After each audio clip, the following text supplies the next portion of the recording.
नमस्कार, news India देख रहे हैं आप और आपके साथ मैं हूं सुरभि तिवारी। और इस वक्त की एक बड़ी खबर सबसे पहले आपको बता देते हैं। सीडीएस अनिल चौहान पीएम मोदी से मिलने पहुंचे हैं। तीनों सेना प्रमुख भी पीएम मोदी से मुलाकात करने के लिए पहुंचे हैं। ये बड़ी खबर है। दरअसल एक और जहां पाकिस्तान और भारत के बीच चल रहे तनाव को लेकर के खबर सामने आई कि सीज फायर हो गया, यानी युद्ध विराम की घोषणा हो चुकी है। हालांकि युद्ध की शुरुआत हुई नहीं थी औपचारिक तौर पर और दोनों ओर से फिलहाल गोलीबारी और शेलिंग ही हो रही थी। अभी युद्ध जैसे हालात थे, लेकिन उससे पहले ही सीज फायर लग गया है, यानी कि युद्ध विराम को पहले ही लगा दिया गया। कोई युद्ध अभी होने की स्थिति में नहीं है और सीज फायर का पालन दोनों देशों को करने को कहा गया है। और ऐसे में इस बीच ये बड़ी खबर है कि सीडीएस अनिल चौहान प्रधानमंत्री मोदी से मुलाकात करने के लिए पहुंचे हैं, क्योंकि जब तक भारत और पाकिस्तान के बीच में जो तनावपूर्ण माहौल बना हुआ था, उस दौरान तीनों सेना प्रमुखों के साथ में लगातार बैठक कर रहे थे, बातचीत कर रहे थे प्रधानमंत्री नरेंद्र मोदी। इसके अलावा गृह मंत्री और रक्षा मंत्री भी लगातार पल पल के अपडेट ले रहे थे। कई ऐसी बैठकें जिसमें सीडीएस खुद भी शामिल थे। आज सीज फायर के बाद ये पहली बार प्रधानमंत्री नरेंद्र मोदी से सीडीएस की बैठक का मुलाकात, और इस बैठक का क्या कुछ नतीजा निकलता है ये अब आने वाले समय में ही पता चलेगा, क्योंकि सुरक्षा कारणों के चलते कभी भी इस बैठक की बातें सामने नहीं लाई जाती है। अब ऐसे में सीडीएस मुलाकात करने प्रधानमंत्री नरेंद्र मोदी से पहुंचे तो ऐसे में क्या कुछ बड़ा होने की उम्मीद है, ये भी एक सवाल बना हुआ है।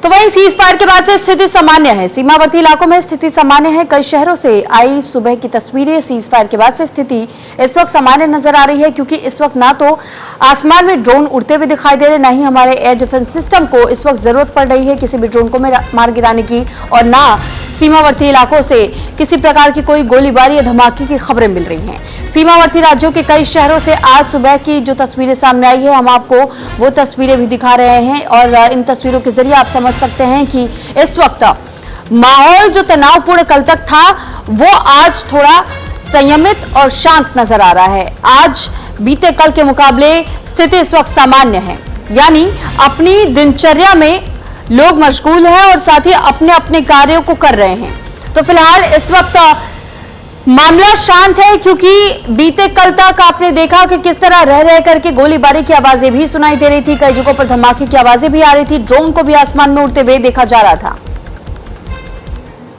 तो ये अलग अलग 9 तस्वीरें भी हम आपको दिखा देते हैं। दरअसल ये अलग अलग तस्वीरें हैं श्रीनगर से, और बारामुल्ला, बाड़मेर, पुंछ, अखनूर, जम्मू, पठानकोट, राजौरी, फिरोजपुर।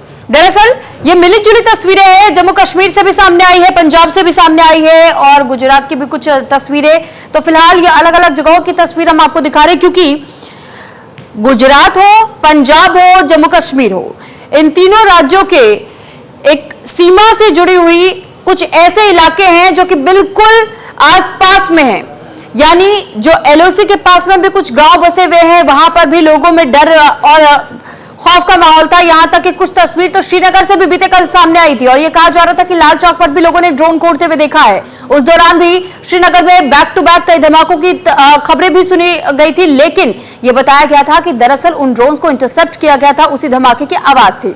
हालांकि बहुत ज्यादा किसी को भी कोई नुकसान नहीं पहुंचा, समय रहते ब्लैकआउट कर दिया गया था। सीज फायर का उल्लंघन का आरोप पाकिस्तान पर लगा, लेकिन इसके बाद से आज सुबह की तस्वीरें हम आपको दिखा रहे हैं। 9 अलग अलग जगहों से ये तस्वीरें हैं, जहां पर इस वक्त पूरी तरीके से स्थिति सामान्य है। तो कांग्रेस की संसद का विशेष सत्र बुलाने की मांग हो रही है। पहलगाम हमले और ऑपरेशन सिंदूर पर चर्चा की मांग की गई है। पीएम मोदी की अध्यक्षता में सर्वदलीय बैठक बुलाई जाए, ये कांग्रेस की मांग है।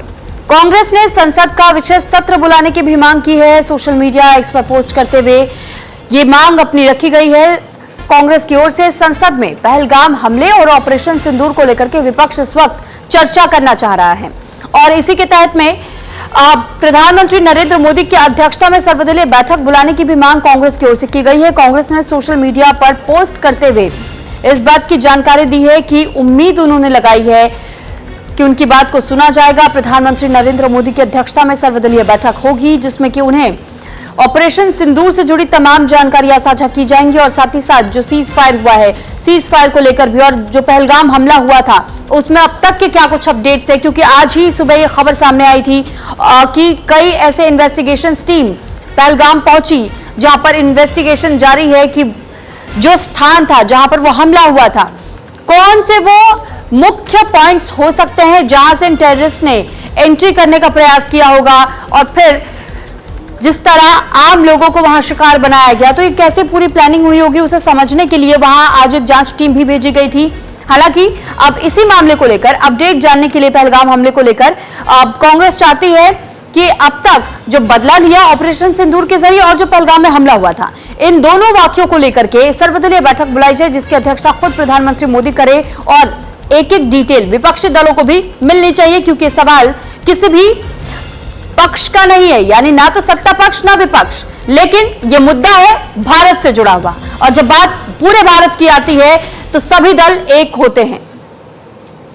इस पर ज्यादा जानकारी के साथ भावना सिसोदिया इस वक्त हमारे साथ जुड़ चुकी हैं। भावना, एक पोस्ट सोशल मीडिया पर कांग्रेस का वायरल हो रहा है जिसमें कि वो ये मांग कर रहे हैं कि सर्वदलीय बैठक होनी चाहिए, अध्यक्षता पीएम करे, लेकिन उन्हें जानकारी तो मिले कि आखिर अब तक क्या कुछ अपडेट हो रहा है, चाहे पहलगाम मामले को लेकर हो, चाहे हमने ये देखा कि जो ऑपरेशन सिंदूर को अंजाम दिया गया उसको लेकर हो। इससे जुड़ी हुई क्या जानकारी इस वक्त आपके पास? भी देखिए, जिस तरीके से पहलगाम में अटैक हुआ था उसके बाद ऑपरेशन सिंदूर जो है भारत की तरफ से शुरू किया गया था और वहीं अब ट्विटर के माध्यम से कांग्रेस ये लगातार बात सामने रख रही है कि जिस भी तरीके की रणनीति भारत सरकार द्वारा तैयार की जा रही है उसको सर्वदलीय बैठक में प्रधानमंत्री नरेंद्र मोदी जो है उनके साथ एक बैठक बुलाई जाए और सभी विपक्षी दल को जानकारी होनी चाहिए कि आखिरकार किस तरीके की रही है। तो इसको लेकर ट्विटर पे जो है, एक्स पर जो है पोस्ट किया गया है और साफ तौर पे मांग की गई है कि प्रधानमंत्री नरेंद्र मोदी की अध्यक्षता में जो है एक बैठक होनी चाहिए और यानी कि एक सदन की कार्यवाही होनी चाहिए और सार्वजनिक करना चाहिए कि आखिरकार किस तरीके से जो है कदम आगे के उठाए जा रहे हैं, क्योंकि देखा जाए कहीं ना कहीं जिस तरीके से कल सीज फायर लागू किया गया था और उसके बाद पाकिस्तान जिस तरीके से उस सीज फायर का उल्लंघन करता हुआ नजर आया था, तो रात की जो स्थिति थी वो बेहद ही चिंतापूर्ण, चिंताजनक बनी हुई थी कि आखिरकार किस तरीके की आगे रणनीति तय की गई है, क्योंकि पाकिस्तान अपनी नाकाब हरकतों से बाज आने को तैयार नहीं है। तो कहीं ना कहीं उसको लेकर ही जो है कांग्रेस ने ये रुख अपनाया है और अब साफ तौर पे प्रधानमंत्री नरेंद्र मोदी से ये अपील की है कि एक सदन की कार्यवाही बुलाई जाए और जिसमें सार्वजनिक किया जाए कि आगे की किस तरीके की रणनीति जो है वो तैयार की जा रही है। ठीक है भावना, साथ ही हम आपसे ये भी समझना चाहेंगे कि आखिर जिस तरीके से इससे पहले हमने देखा था कि प्रधानमंत्री नरेंद्र मोदी ने एक और बैठक इससे पहले ली और ऑपरेशन सिंदूर से जुड़ी हुई जानकारी भी देने की बातें कही थी, तो इंतजार कांग्रेस को भी करना चाहिए कि मुमकिन है कि प्रधानमंत्री नरेंद्र मोदी की ओर से खुद एक सर्वदलीय बैठक बुला ली जाए, लेकिन विशेष सत्र सिर्फ इस बात को लेकर के रखना, क्योंकि इससे पहले मीटिंग में जब पहले ही जानकारी साझा की जा चुकी है, तो आखिर और इस विशेष सत्र में और क्या कुछ वो खास चाह रहे हैं, क्या उम्मीद है उनकी?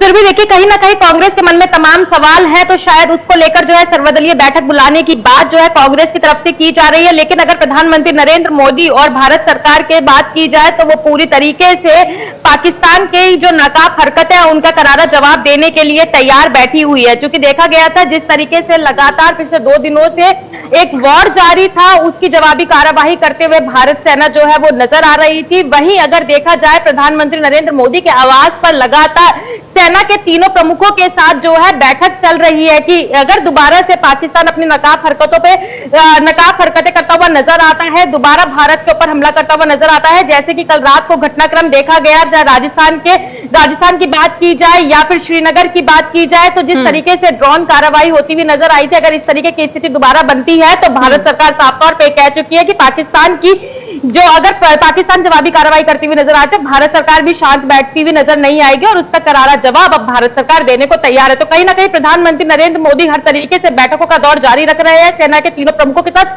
बैठक कर रहे हैं, बातचीत कर रहे हैं, ताकि हर स्थिति को नियंत्रण किया जा सके, भारत में किसी भी तरीके का नुकसान ना हो और पाकिस्तान को करारा जवाब दिया जा सके। तो वही कांग्रेस के मन में भी अब तमाम सवाल उठते हुए नजर आ रहे हैं। लेकिन ये बात भी सही है कि कहीं ना कहीं कांग्रेस को थोड़ा सा संयम रखना चाहिए, जहां पाकिस्तान की नाकाब हरकतों का करारा जवाब देने के लिए प्रधानमंत्री नरेंद्र मोदी लगातार बैठकें कर रहे हैं और हर तरीके से सेना के प्रमुखों के साथ बातचीत कर रहे हैं कि कैसे किस चीज का जवाब दिया जाएगा। तो कहीं ना कहीं उसे सर्वदलीय बैठक में भी जो है प्रधानमंत्री नरेंद्र मोदी द्वारा रखा जाएगा, लेकिन कहीं ना कहीं कांग्रेस जो है अब इस बात को लेकर मुद्दा बनाती हुई नजर आ रही है और एक्स के माध्यम से जो है सर्वदलीय बैठक की मांग करती हुई नजर आ रही है।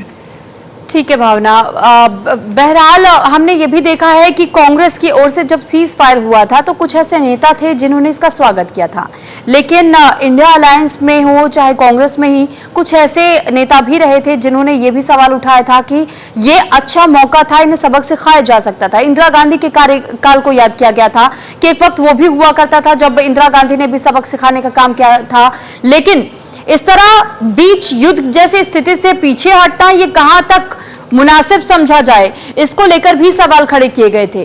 तो इस पर भी क्या चर्चा हो सकती है कि आखिर ऐसा फैसला भारत की ओर से क्यों लिया गया, क्योंकि मध्यस्थता करने का दावा तो अमेरिका कर रहा है कि हमारे मध्यस्थता की वजह से। इस बीच मनोज झा क्या कुछ कह रहे हैं वो सुनवा देते पहले। कतर में भी आपने बहुत कोशिश की थी। ये देश ऐसा है ना, कुछ बात है कि हस्ती मुक्ति नहीं हमारी। 1970 पारिजन जो कर जा रहे, क्योंकि उस टाइम पे इंदिरा गांधी जी हमारी प्रधानमंत्री थी, तो ये बताया जा रहा है कि उस समय कैसे जंग जीती थी हम लोगों ने और इस बार कैसे सीज फायर कर लिया, पीछे हट गया इंडिया। मैं समझता हूँ कि ये थोड़ा अतिरेक में जाने से हमें बचना भी चाहिए। हालांकि बहुत लोगों को जिनकी स्मृति में 71 था उन्हें कल इस बात का भान हुआ, क्योंकि उस समय अगर मेरी मेमोरी सही कह रही है तो निक्सन थे प्रेसिडेंट, और उनकी तमाम कोशिशों के बावजूद बांग्लादेश के लिबरेशन में जो हमारी भूमिका हो सकती थी उसका निर्वहन हुआ। हमने उनकी धमकियों को प्रतिकार किया। संदर्भ बदले हैं, इसमें कोई दो मत नहीं है। टेक्नोलॉजी बदल गई है, जियोपॉलिटिकल अगर उसका स्ट्रक्चरल अरेंजमेंट देखें तो वो बदल गया है, लेकिन मैं समझता हूं एक देश के रूप में हमें साझा स्वर रखना चाहिए। मुझे कष्ट हुआ कल जब बीजेपी फॉर इंडिया, अब तक देश में एक इकोसिस्टम था, देश का इकोसिस्टम, कल आपने ला करके बता दिया ये पहले वाले, तो उसके प्रतिकार में सामान्य लोगों ने, ना सिर्फ पॉलिटिकल पार्टी का हैंडल, सामान्य लोगों ने वो 71 वाली बात करनी शुरू कर दी। लेकिन अभी भी हम मुश्किल हालात में हैं। एक व्यक्ति, जो मैं दोहरा रहा हूं, दुनिया का चौधरी बनने की कोशिश कर रहे हैं, इतिहास को मिसरीड कर रहे हैं, बिना किसने मैंडेट दिया वो अपनी वो पोजीशन ले रहे हैं, और इसका प्रतिकार साझा रूप से पक्ष विपक्ष दोनों को करना होगा। अभी भी बताया जा रहा है कि अगर कुछ एक्ट ऑफ टेरर करता है तो उसको पूरा एक्ट ऑफ वॉर माना जाएगा। वो बात कल आधिकारिक दोपहर में हुई थी, वो हमारा स्टेटेड पोजीशन है, हमने लोग गवाए। लेकिन अभी मेरे लिए सबसे बड़ी चिंता का विषय है, मेरे लिए नहीं देश के लिए, कि अमेरिकन प्रेसिडेंट के जो बयान आ रहे हैं वो अनसेटल करते हैं। वो हमारी जो अभी तक ऐतिहासिक रूप से हमारा जो पोजीशन है उसको डिसमेंटल करने की कोशिश कर रहे हैं, ये उचित नहीं है। काफी लीडर्स पार्लियामेंट का स्पेशली डिमांड भी कर रहे हैं, बात कर रहे हैं। नहीं, हमारे लीडर ने भी, तेजस्वी जी ने भी कल ये इस बात को रखा है, मैंने स्वयं भी रखा है कि एक पार्लियामेंट का सेशन बेहद आवश्यक है, पूरे घटनाक्रम पर नजर, ताकि देखिए देश का एक स्वर जाए, वो जाना जरूरी है। दुनिया को भी ये समझना जरूरी है, दुनिया को समझाने के लिए, और थोड़ी डिप्लोमेसी की हमारी फाइन ट्यूनिंग ये ट्रायल बैलून के शेप में ना रहे।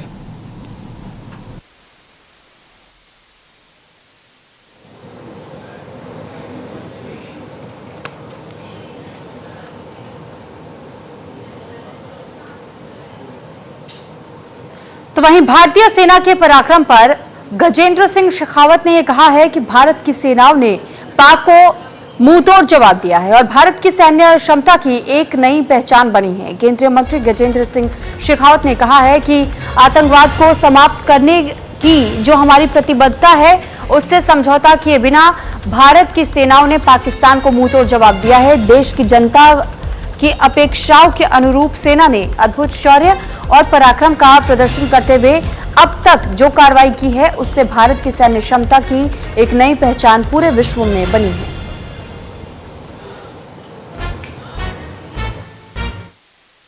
तनाव के बने थे और ऑपरेशन सिंदूर के बाद जिस तरह से पाकिस्तान ने ताबड़तोड़ कार्रवाई की।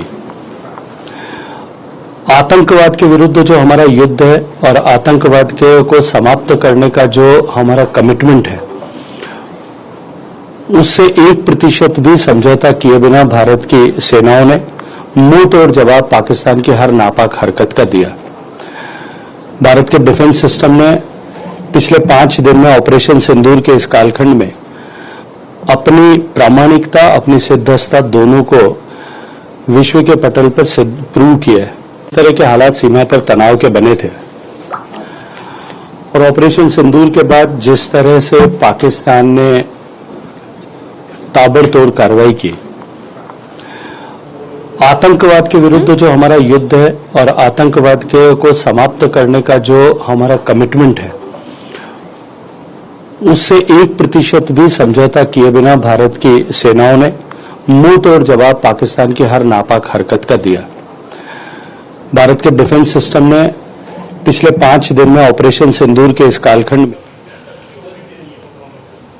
तो वहीं सीज फायर के बाद से स्थिति सामान्य है। सीमावर्ती इलाकों में स्थिति इस वक्त सामान्य बनी हुई है। दरअसल ये ऐसे शहर है जो कि सीमावर्ती इलाकों से जुड़े हुए हैं और जहां पर रह रह करके गोलीबारी हो रही थी। लेकिन इस बीच ये भी खबरें मिली है कि सीज फायर के बाद से अब वहां माहौल शांतपूर्ण बना हुआ है।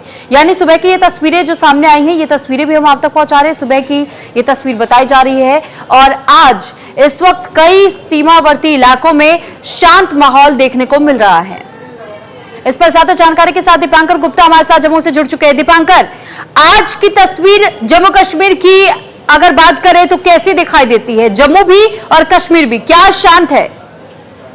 देखिए, तस्वीर सबसे पहले आपने कहा और तस्वीर थोड़ा सा मैं अपने कैमरामैन को कहूंगा कि आपको दिखाएं कि जम्मू शहर में एक बार फिर से नॉर्मल एक्टिविटी जो है वो दिखाई दे रही है। लोग आ जा रहे हैं और पहले की तरह डर खौफ का माहौल जो है वो अब लगभग खत्म होने को है। सुबह से ही किसी भी इलाके से कोई भी जो है वो सीज फायर वायलेशन या किसी तरह से कोई खबर नहीं मिली है। इसी तरह की सामान्य स्थिति तमाम इलाकों में बनी हुई है, चाहे हम बात करें LOC का, कुपवाड़ा, बारामूला, पुंछ, राजौरी और उसके बाद इंटरनेशनल बॉर्डर कठुआ, सांबा, जम्मू, तमाम जो सरहदी इलाके हैं अब शांत हैं, लेकिन अलर्ट मोड पर सेना है और लोग भी बिल्कुल शांति के साथ अपना काम करना चाहते हैं। जरूर जम्मू ने अपनों को खोया है। 25 के करीब लोगों की पिछले 4-5 दिनों में शहादत हुई है। जिस तरह से मोर्टार शेलिंग और हैवी फायरिंग पाकिस्तान की तरफ से की गई, 100 के करीब घायल हुए हैं। हालांकि हम ये भी कहते चले कि इससे ज्यादा नुकसान पाकिस्तान को पहुंचा है। उनके कई बंकर सपा हुए हैं, उनके कई जवानों की मृत्यु हुई है। पर इस सबके बीच अब की स्थिति यह है कि बिल्कुल शांत है जम्मू। सामान्य तौर पर जिंदगी जो है वो पटल पर आ रही है। हालांकि गाड़ियों की मूवमेंट ना के बराबर है, बसेस, मेट्रोस की मूवमेंट ना के बराबर है, क्योंकि अब आस्ता आस्ता लोग जो है वो अपने घरों से बाहर निकलना शुरू हुए हैं और आस्ता आस्ता चीजें जो है वो पटरी पर आना शुरू हुई हैं। अब देखना ये होगा कि कल जब 12 बजे दोनों की तरफ से मीटिंग्स जो है जो 12 मई को शेड्यूल की गई थी वो होती हैं, तो उनमें क्या क्या डिसीजन लेते हैं। और जम्मू के लोग इंतजार कर रहे हैं कि कब जम्मू का एयरपोर्ट, श्रीनगर का एयरपोर्ट, अमृतसर या हमारे जो एयरपोर्ट्स बंद किए गए हैं, क्या वहां पर एक बार दोबारा से सिलसिले जो है वो शुरू होते हैं। क्योंकि आपने जम्मू एयरपोर्ट का भी जिक्र किया है दीपांकर, वैसे हम आमतौर पर ये देख रहे हैं कि आपने वो तस्वीर दिखाई भी हमें कि स्थिति इस वक्त सामान्य बनी हुई है, लोग अपने अपने कामों पर लौट रहे हैं। तो ऐसे में हम ये समझ सकते हैं कि अभी चिंता का विषय नहीं है, जो स्थानीय लोग भी जो डर के साए में जी रहे थे, या ये हम कह सकते हैं क्योंकि लोगों की ओर से भी अब उम्मीद लगाई जा रही है कि शायद दोबारा से एक बार फिर टूरिस्ट जम्मू कश्मीर वापस आने शुरू हो जाए। तो अभी इसमें क्या समय है, इंतजार करना होगा कि वो भरोसा एक बार फिर से उन पर्यटकों को जताया और दिलाया जा सके कि अगर आप जम्मू कश्मीर आते हैं तो अब ऐसी कोई अनहोनी नहीं होगी। देखिए, इसमें 2 चीजें हैं। एक तो फिलहाल जो लोकल सरहदी इलाके से सेफर प्लेसेस की तरफ मूव कर गए थे, जो बिल्कुल सरहद के 5-7 किलोमीटर के पास रहते हैं, वो अपने रिश्तेदारों के घर चले गए थे। अब क्योंकि चीजें शांत हो गई हैं तो वो आस्ता आस्ता आज अपने घरों में वापस जा रहे हैं, हालात देख रहे हैं, समझ रहे हैं कहाँ कहाँ कितना कितना नुकसान हुआ है, उसे वो ठीक करके अपनी सामान्य जिंदगी बिताएंगे। उसके बाद तमाम जो नेचुरल एक मूवमेंट्स है, जिस तरह से जम्मू से श्रीनगर लोग जाते हैं, श्रीनगर से जम्मू आते हैं, या बाकी चीजें जो है वो हो पाएंगी अगले 2-4 दिनों में। और उसके बाद जो आपका सवाल है कि टूरिस्ट कब लौटेंगे, मैं आपको साफ बताता चलूं कि मई का महीना चल रहा है, जुलाई 3 को एक बड़ी ही इंपॉर्टेंट अमरनाथ यात्रा की शुरुआत होनी है, और उसके बाद जाके टूरिस्ट का जो आना जाना है वो शुरू होगा। उससे पहले ये विश्वास दिला पाना, ये विश्वास को बनाना, क्योंकि पहलगाम हुआ उसके बाद जिस तरह से वॉर लाइक सिचुएशन बनी, तो जरूर 1-1.5 महीने का समय लगेगा। उतनी ज्यादा जो एक टूरिस्ट एक्टिविटी है वो तो हम भी नहीं देख पाएंगे, लेकिन समय लगेगा। लेकिन हमें विश्वास है कि टूरिस्ट जो है वो अमरनाथ यात्रा के लिए जरूर आएंगे। जो श्रद्धालु है जो बाबा फरमानी के आपके भगत है जरूर आएंगे। और उसके बाद जून जुलाई अगस्त में हम जरूर देखेंगे कि गर्मियां जब पड़ेंगी तो कुछ टूरिस्ट जो है वो आना शुरू हो जाएंगे, और जल्दी ही वो भरोसा, वो विश्वास भी बहाल होगा। एक चीज और मैं जरूर ऐड करना चाहूंगा कि पूरे कश्मीर वैली में शटडाउन हुआ था जब पहलगाम का आतंकी हम कायराना हरकत जो है वो आतंकियों ने की थी, और उस समय पूरे कश्मीर वैली के लोगों ने पूरा कंप्लीट शटडाउन किया था, प्रोटेस्ट किए थे। यहाँ तक हिलाल चौक से कहा था टूरिस्ट हम शर्मिंदा हैं, आपके कातिल जिंदा है। यानी कि पहली बार कश्मीर की जनता निकलकर बाहर आई थी, और इसी तरह से कश्मीर की जनता का भी ये मानना है कि लोगों का विश्वास वो एक बार फिर से जीतेंगे, क्योंकि टूरिज्म जो है वो बैकबोन है कश्मीर की इंडस्ट्री का, और टूरिज्म के बगैर जम्मू कश्मीर की इकोनॉमी कभी भी सर्वाइव नहीं कर पाएगी। ठीक है दीपांकर, बहुत धन्यवाद आपका तमाम जानकारी हम तक पहुंचाने के लिए। तो फिलहाल जम्मू की वो तस्वीर भी आपने देखी कि कैसे लोग अपने अपने कामों पर वापस लौट रहे, यानी कि स्थिति इस वक्त जम्मू कश्मीर में सामान्य है। वहीं खबरों में आगे बढ़ते हुए बात अब उत्तर प्रदेश लखनऊ से जुड़ी हुई करते हैं। दरअसल डिफेंस मैन्युफैक्चरिंग का नया हब बनने जा रहा है लखनऊ। राजनाथ सिंह करेंगे ब्रह्मोस यूनिट का उद्घाटन। लखनऊ आज एक ऐतिहासिक उपलब्धि का साक्षी बनने वाला है, क्योंकि आज Uttar Pradesh defence industrial corridor के लखनऊ नोड पर विश्व की सबसे घातक सुपरसोनिक क्रूज मिसाइल ब्रह्मोस की निर्माण इकाई का उद्घाटन किया जाएगा, और इसका उद्घाटन देश के रक्षा मंत्री राजनाथ सिंह करेंगे। तो अब से कुछ देर का इंतजार और है, क्योंकि सुबह 11 बजे का समय बताया था। हालांकि थोड़ा सा विलंब जरूर हुआ है, लेकिन बहुत जल्द ही अब राजनाथ सिंह की ओर से इस यूनिट का उद्घाटन किया जाएगा। राजधानी लखनऊ में रक्षा क्षेत्र में ऐतिहासिक क्षण का ये गवाह बनने वाली है उत्तर प्रदेश का लखनऊ शहर। सीज फायर के बाद से अमृतसर में इस वक्त हालात अभी सामान्यपूर्ण बने हुए हैं। अमृतसर एयरपोर्ट पर सुरक्षा बरकरार है। पाक हमलों के बाद से कड़ी की गई है सुरक्षा। तो भारत पाकिस्तान के बीच सीज फायर के बाद अमृतसर एयरपोर्ट पर हालात सामान्य हैं। एयरपोर्ट के आसपास किसी भी तरह के धमाकों की आवाज सुनाई नहीं दी है। और ये जानकारी दे दें कि जिस तरह पंजाब में भी कई जगहों पर शेलिंग के मामले सामने आए थे, मोर्टार्स भी गिरे थे, और एक जगह ड्रोन गिरने के बाद से एक परिवार के 3 लोग घायल भी हुए थे। लेकिन आज की स्थिति की अगर बात करें पंजाब में, तो पंजाब के कई जगहों से तस्वीरें जो सामने आ रही है, इस वक्त स्थिति सामान्य बनी हुई है। ये अमृतसर की तस्वीर हम आपको दिखा रहे हैं, जहां पर आप देख सकते हैं कि अब सीज फायर के बाद से अमृतसर में इस वक्त हालात सामान्य है, सब कुछ शांत नजर आ रहा है। अमृतसर एयरपोर्ट पर भी सुरक्षा बरकरार है, यानी सुरक्षा में कोई कमी नहीं रखी जा रही है। और खास तौर पर उन जगहों पर जहां पर अब तक पाकिस्तान की ओर से हमले करने का प्रयास किया गया, वहां अभी भी सुरक्षा कड़ाई के साथ ही निभाई जा रही है। सीपी एयरपोर्ट सर, क्या हालात है यहाँ की स्थिति क्या है? जैसे रात पे एक वायर हुआ था, ह्यूमर फैला था, कैसी सिचुएशन है? देखिए सिचुएशन पीसफुल है, कोई ऐसी बात नहीं है। ये लोग अफवाह फैला रहे हैं, बाकी सिक्योरिटी बिल्कुल सही है। एयरपोर्ट पर सिक्योरिटी कैसी है और कितने तक बढ़ाया गया है जो फ्लाइट्स कैंसिल हुई है? एयरपोर्ट का तो आपको पता होती जी एडवाइजरी जारी हुई थी, वो तो 15 तक है, 15 तक है। बाकी आगे देखिए क्या करते हैं वो। अभी तक कोई पीसफुली कोई ड्रोन? बिल्कुल पीसफुली है, कोई ड्रोन एक्टिविटी नहीं। लोग पैनिक ना करन, कोई ऐसा नहीं करनी है। ठीक है सर। थोड़ी मीडिया ने भी अपील करा दो कि मीडिया तो मीडिया जो जैसे सोशल मीडिया पे चलते उनको क्या अपील करना चाहते हैं? देखिए मैं मीडिया वालों को अपील करता हूँ कि जो भी आपके पास खबर आती है उसको अच्छी तरह से वेरीफाई करके फिर ही उन्हें डिस्प्ले करना। अदरवाइज लोग झूठी अफवाहें फैला रहे हैं, उसको वेरीफाई करना जरूरी है। तो भारत पाक सीजफायर पर ट्रंप का बयान सामने आया। युद्ध विनाश का कारण बन सकता था। युद्ध में कई लोगों की जान जा सकती थी। उम्मीद करता हूं कि कश्मीर का समाधान बहुत जल्द निकलेगा। भारत पाक के बीच सहमति बनाने की कोशिश करूंगा। भारत और पाक सीजफायर पर अमेरिकी राष्ट्रपति डोनाल्ड ट्रंप की ओर से ये बातें कही गई हैं। उनका ये कहना है कि युद्ध विनाश का कारण बन सकता था। युद्ध में कई लोगों की जानें जा सकती थी। ट्रंप ने यह भी कहा है कि वो उम्मीद करते हैं कि कश्मीर के मसले पर भारत और पाक के बीच किसी प्रकार से कोई समस्या का समाधान निकल जाए, कोई रास्ता मिल जाए और बहुत जल्द अगर इसका निपटारा हो जाता है तो फिर युद्ध जैसी स्थिति फिर दोबारा नहीं बनेगी। और उम्मीद यही कि मध्यस्थता दोनों देशों के बीच में हो जाए।